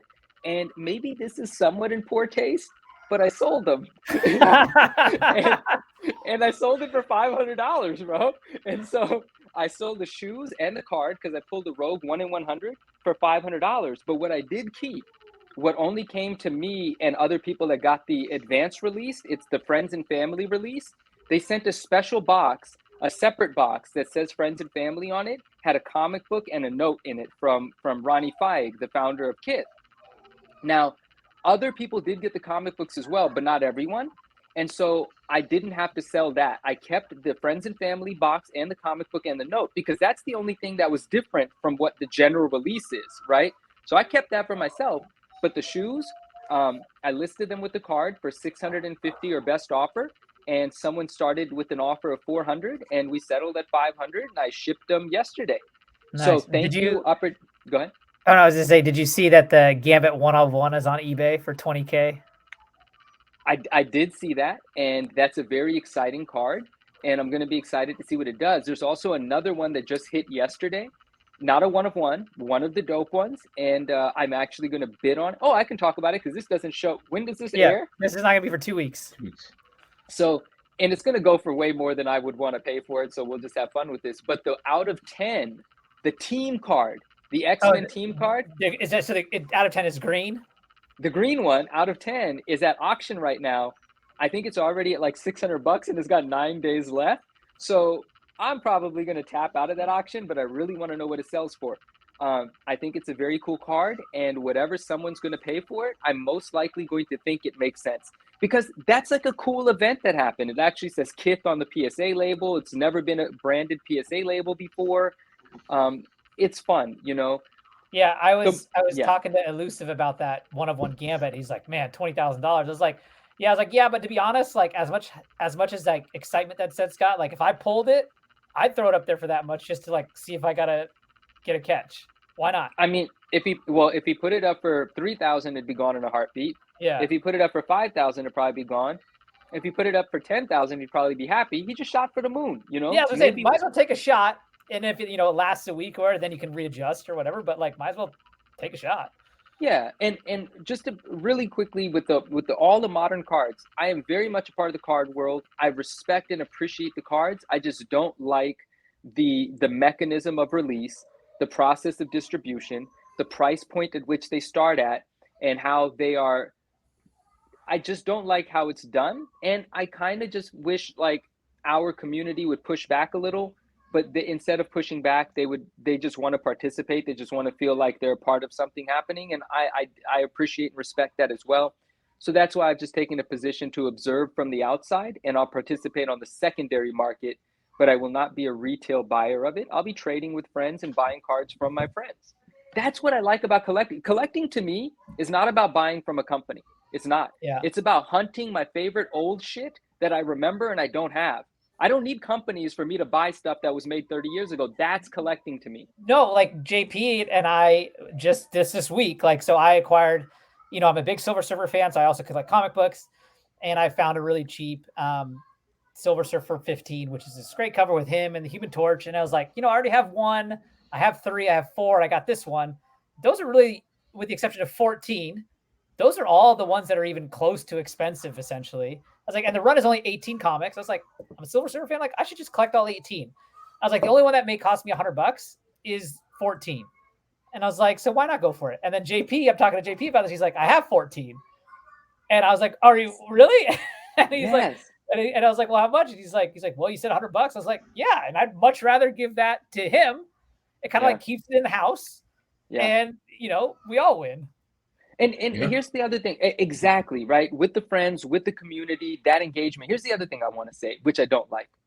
And this card thing about buying these packs, a friend of mine said this, I think it was Dave. It says it becomes this thing about me, not you, right? It becomes this race to who can get it, who can find the link first and get their order placed, who can it becomes this competition. Like, it's almost like, it seems like a circle of friends celebrating with each other, but they're almost like battling with each other, competing. Yeah, but it's the same thing on any team sports. If it's baseball, football, basketball, right? You got that. Someone's always vying to get the number 1 spot. Yeah, someone, exactly, right? And but what I don't love about it is that without saying it, the impression is being left on, again, the silent majority, that they're missing out.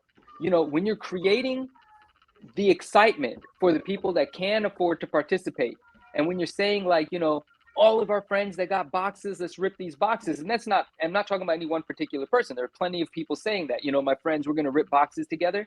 Well, the people that can't afford to, when they hear that, I could only imagine that something in them might feel like a little sad about that. Like, dang, man, like I want to rip boxes with you guys. But as a reminder, I say to everyone, just enjoy them ripping the boxes, right? Just enjoy that. You don't have to physically participate to participate. But there is this barrier of entry, which is an enormously high price. Even if you're a skilled hunter, even if you're a skilled, like a treasure hunter, the barrier of entry being dollars means you can't enter if you can't afford. The thing that I love about the sort of collecting that JP and even myself do is, sure, sometimes I buy a pricey raw book, but I built my bankroll up to that. I built my buying experience. I didn't start by buying $1,000 raws, $1,500 raws. That would have scared the shit out of me at the beginning, But the thing that I want to say is, for collecting and hunting, it's about the effort and the skill. It's not about who has the money and who has the link. It's about the effort and the skill. It's about, what do you know about an item that someone else might not recognize? How much time are you willing to spend at the antique shops or on eBay finding? How sharp are you to negotiate? Like, those elements that are self-taught and trained based on knowledge and education, not money, is what sets you up for success. In these new product releases, it becomes about, who do you know and how much money do you have and did your order get placed? Like, that's not the stuff that's cool about collecting to me. That's not it, dude. That's because not. that's all manufacturer stuff. The stuff you're searching for has already been out there, right? And finding that treasure is the hunt. I mean, they're manufacturing these cards every year. That's the only thing I have against the cards, is that when you're buying a card from the 90s and trying to get it graded to a PSA 10, like the Silver Surfer card you were looking at, Rohan, the Thanos one, there's only so many of them. They've already manufactured them. They become rare. They become what they are. They weren't made that way. Part of the reason I have with manufacturing comics and destroying them to make 9/8, that's a problem too, because you're making the scarcity, and that's part of the fun with it too. But the cards are the same way, but they're not vintage. They're being sold as the entertainment of getting it 9/8 or ripping the box, right? That's what you're buying, not you and I are hunting for that grail. I'm not finding 9/8 where I'm at, but I do enjoy looking for that rare book you're not going to find. So, so that's what you're something that's already vintage is what I want to find, not something I can just pick up at the store or get ordered. If you release a variant cover of a book, no, I'm with you though. And if you release a variant cover of a book and you say, we're only producing 200 and they're all going to be 9/8, fuck is the point of it being a 9/8 then? Yeah. Right. Yeah. You could release it. You could release them and say they're all going to be zeros.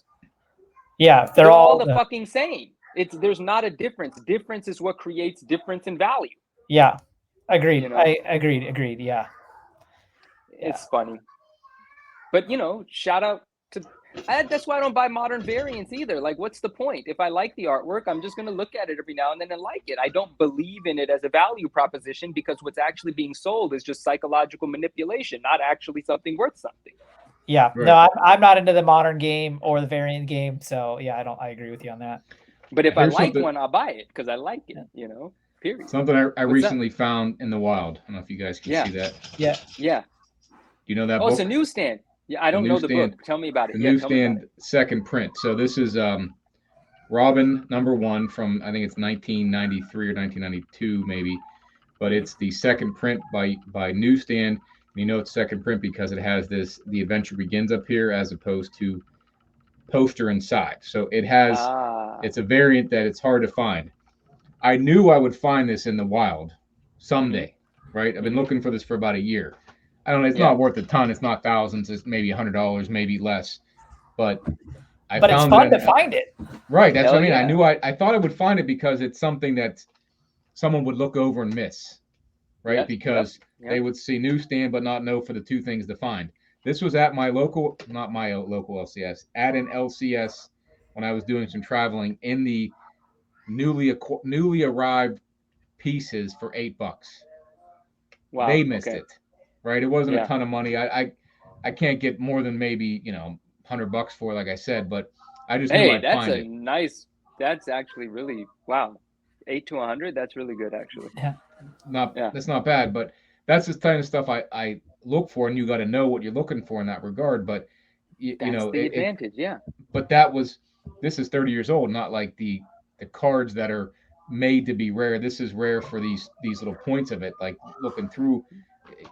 That it's not manufactured, just became rare because it was a second print no one thought would be anything for it. I say that it became rare over time for whatever set of reasons it became rare. Like Right. whatever had to take place. When you talk about some of these newsstands, it's because back in the day, people would opt for the additional artwork in the corner box rather than a barcode because visually Right. artwork looks better than lines. Which I have to say I agree with that, but I've been finding I have a ton of newsstands. I have not found one Mark Jewelers in the wild. Not one. Not one. Okay. Which drives me insane. How I can find everything I found is newsstand, but no Mark Jewelers. But the Web of Spider-Man, the Spectacular Spider-Man, the ones where you got like the black the black suit Spider-Man, Yes. that Yes. I love barcode that cover. I love that that book, by the barcode way. Yeah. does pop with the black suit Spider-Man. I do have to say. Oh, bro, I Well, love the only there. barcode, right? Yeah. Yeah. No, I love the barcode. But I'm I just but I saying, agree that the artwork is better. But on these black suit Spider-Man, the barcode does pop too, for me at man, least. So I love that you say. No, I freaking love that you say that. No, I was just drawing that loose example of that's why newsstands were kind of tossed aside 30 years ago, 20 years ago, 15 years ago even. And that's why they are rare now because the natural process of them being neglected because right. people had a preference of something else. And so they were the ones that were ignored, stepped on, tossed aside, not collected, not kept and taken care of, right? Yeah. That's not manufactured scarcity. That's variables over time affecting its scarcity. It's Yeah. natural scarcity, in fact. And I love that. And I know it sounds like I'm a naysayer of all new releases. I'm not. I love all of the new cards. Well, the ones I like. I don't love everything. I'm not that person. I don't get excited about everything. I'm only excited about what I like. But I can appreciate everything that's happening these days. I just really, that's all. That's it. I just can't become a spokesperson for it knowing what I know. Like they say ignorance is bliss, right? Well, I take pride in not being ignorant. And so the more you know, when you look behind the curtains, the magic isn't as magical anymore, right? And I know way too much about what's happening with these modern cards, more than the average individual because my friends are involved in the deep portions of sometimes even the manufacturing or the process of releasing some of these. And when you know some of what's going on, I Yeah. can't When you know ignore it. what's in the Is all. cooking, you kind of Yeah. right. You know. I don't want to eat that because I know what the ingredients are. Yeah. Yeah. And so I hope everyone has fun. I hope everyone's being responsible. And I hope whoever pulls the cards I want, much like Rohan wants the Silver Surfers, I want the Venoms and the Symbiote Suit Spideys, right? Call me up, call Rohan up, and enjoy opening your packs. And if anyone wants to send me a box of cards, because I don't know why they would want to do that, but if they want to, then I will open that box of cards. Same. Same, Yeah. both of us are in line for the free boxes. Thank you very Yeah. much. Well, Rohan, I picked this up. Oh, no, yeah. don't go yet. Hold on. I want to show Rohan this. Yeah. Oh, nice. 1989 McFarlane set. Yeah, The Black Cat. You have the other Black Cat card. What that you issue have was like that in? 4 of. You mean? Oh yeah, I only have 2. I had 5. Only have 2 left of that one. Oh What no, issue sorry. did I he had have Black 5. Cat in it? What issue was she in there? Man, this is probably from issue 300 to be honest, but I don't know. Black Cat. Todd McFarlane did Black Cat in a couple of issues. I think she's in 300 and I don't know. But this might What be I was going to make 300. though, I like that Black Cat card a lot more than the other ones you have. I mean, I love this one too, though. They're Because both great. Both great. No, but if you put yeah. them both, that one to me Yeah. is the superior card. And No, they're this is the superior Black Cat. I don't care what anyone says. Hey, listen, that's a great Black Cat. Yes. And this one's from 2019, and this one's from 1989. There's a Yeah. 30-year. Is that 30 years? Yeah. More than 30 years. Dang, 30 freaking years. And this is a peach Momoko. I love it. I had 5 of these 10s. I've sold some. And this is the only one of this that I have. I just recently bought it. There are only 3 of these 10s graded. And so graded in general. Yeah, no 310s. There are more cards graded. There's probably like, I don't know what the total graded number is, but there's only 3 PSA 10s. Got it. Yeah, that's And then I've been on a big Catwoman kick with Nice. the Batman Returns Catwoman cards. Nice. Do you like Love the those. Adam Hughes Catwoman? I would have to know which. Because I was about to just like be like, yeah, but then I was like, when you say that, I don't necessarily know which There, visual I'm thinking about. there's a I think it's Detective Comics. I'm not sure the exact issue, but she's on the cover with the suit on, and you can see the cleavage, and she's holding up a number like she was going to be in prison. I don't like dude, that one. I don't like that one personally. Okay, all right. I was about to say I freaking love that one, but you just said you don't like that one, so let me just look it up real Adam quick. Hughes did the Tomb Raider stuff. Manu, this is the Adam Hughes does Tomb Raider. Dude, Adam Hughes is amazing, and okay, look. I get yelled Adam at Hughes for these all the time. These are displayed very nicely in my little comic room down here, and I get yelled at all the time. So I do have females in the house, but it's my homage to the female figure. Adam Hughes's Catwoman strikes me as like a I forgot the era, but it strikes me as an advertisement from the punk rock era. Not even, well, it kind of has that feel to me, but it even goes a little older than that for me. It feels like sort of pinup-esque, kind of pinup-esque, in sort of like, the pink cheeks and all of that. With the number holding up, like that's I'm looking at a bunch of things because I didn't know which issue to look up when you said the number holding up. It's like she's taking a photo in prison. Yeah. What's it called? She just got arrested. Yeah, what's that called? Oh, it's an actual mugshot. Mugshot. Yeah, that's what I'm talking about. That's what you guys are I guess doing we haven't been job of arrested. We know what a describing for mugshot 5 is, so minutes. that's good. Yeah, that looks nothing like what I was describing. No, I don't particularly love that. I think it's a really good looking cover, but that face, if you took that face, just that face, and put it somewhere, that's not Catwoman to me. That's just that's why I don't like it. It's not Catwoman. Yeah, it's Catwoman 51.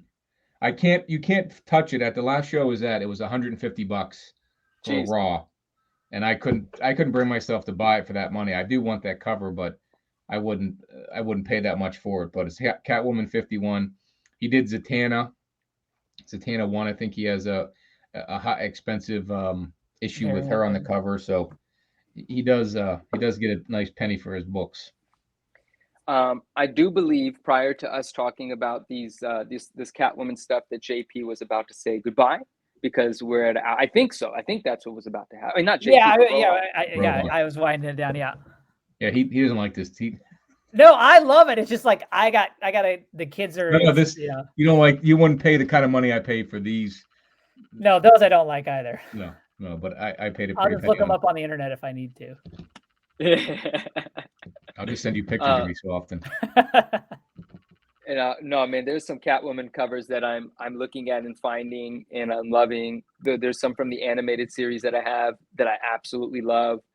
And Black Cat for me, my favorite Black Cat is Campbell's my favorite Black Cat, but I like a lot of Black Cat. But J. Scott Campbell's my favorite Black Cat. Yeah. Yeah. He did the Gen 13. Yeah.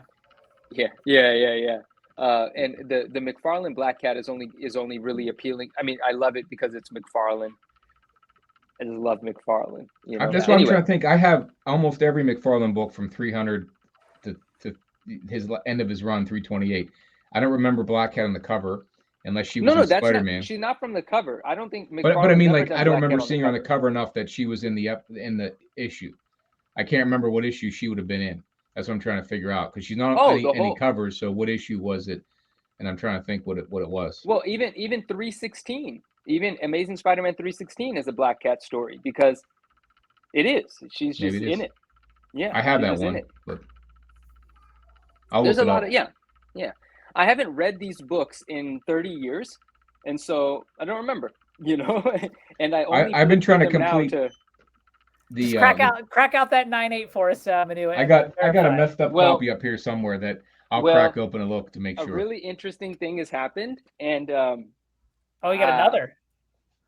Yeah, dude, and this one is super clean, but I'm just not ready to talk. Is it Mark Jewelers? It is, and so I don't know what to do with it yet because anyway, I'll talk more about this one later. But yes, this is a super. Yeah, let's do it. Rohan, Look how beat up this one is. I don't have mine anymore. This one is beat to hell. This is like I just kept it because I love the cover. JP, that's because you're a real collector and you do it from the heart, and I am a phony and I'm just out for the money. No, I almost bought one that was much better than this one. And in my opinion, beat to shit. Look at this thing. In my opinion, this is the okay. best. Now go to the center and you're gonna see Black Cat's butt on the left side. Go to the center page and on the left side of the top staple, Black Cat's butt. Best drawing there. There it is right there. Yep. There it is. Look at that. Fabulous. Love that. I was gonna say, since you said you love the cover, in my opinion, that's the best Todd McFarlane Spider-Man cover. So good. And nobody, I'm just right there. You go. Yeah. Okay. I forgot she was even in this one. All right. Cool. Yeah. See, I'm glad I know something about the inside of books because people think I don't even open them. This is what we. How else am I supposed to make sure it's complete? Huh? I open them. Mary Jane. Yeah. Yeah. Yeah. Super cool. Little redhead there. But yeah, no. Here it is. It's 316. There's the photo right there. There it is. There we go. Look at us connecting all the dots, dude. Cool. I love that. I got some McFarlane cards from I think 91 that has some of the best artwork he's done throughout. I'll show you a card. I'm gonna show you a card. Rohan, I know, Rohan. Give us a second here. We're geeking out. There's some cards that I want to show because I've already done enough talking bad about certain card things. I need to talk about the good stuff too, real quick. Because I love cards, man. Everyone knows I'm a big card guy. That's why I'm passionate about my opinion. I'm not a big consumer. I'm a big card guy. So this is a card from 2020 Marvel Ages. It was an insert called Decades. And this is a beautiful card. So they just took the top half of 316, no Spidey, right? It's a PSA 10 because I'm a high-grade snob and I like collecting PSA 10s. I also have them ungraded as well, just because it's a 6-6 card, right? So I love that. And then here from 1990 McFarlane set, here's the 316 image. Yes. Right. So this is from 1990 McFarlane. And then this is actually from 1989, the same set as this. This is Venom's first card ever. So this is from 1989 McFarlane. I love that card. Have that card. Absolutely love that card. And so this is Venom's first card from 1989. Yep. The interesting thing about this is this same image. Hold on one second. Stay. Rohan's like, these guys are killing me. One sec. Just one sec. You gotta go with the kids. Yeah, we're gonna let them go. The interesting thing about this card is that the year prior, in 1988, this is the whole sticker set. It was released in a sticker set. So the same image, but it's not the same size as a card, obviously. So people don't consider it the first card. But the image was actually used a year prior in a 50 card sticker set. And then this was a 45 card set, 50 cards, something like that. They weren't huge sets, but that's the first Venom card. So I love cards. I love collecting cards. I love it. I love hunting them, finding them, gathering them, all of that. I love cards. I want that to be known. But yeah. All right. Well, we love collecting. We love finding stuff in the raw, but go ahead. Yes. Shout out Elusive. I watched the interview with Elusive and it was so fun. And again, you guys showed so much love. It warmed my heart. So I should have said hello to him at the beginning of this episode 5 times in the middle, but here we are at the end of the episode. But I wanted to remember to say shout out to Elusive, an incredible card collector in general. My guy. Right on. Awesome. Well, we appreciate this is our longest episode, and it seemed like the shortest for me. So I do appreciate the conversation and the community, and thanks for coming on. Manu, we appreciate everyone watching. Make sure you like, comment, and subscribe, and we'll see everybody in the next episode. Peace. Peace out.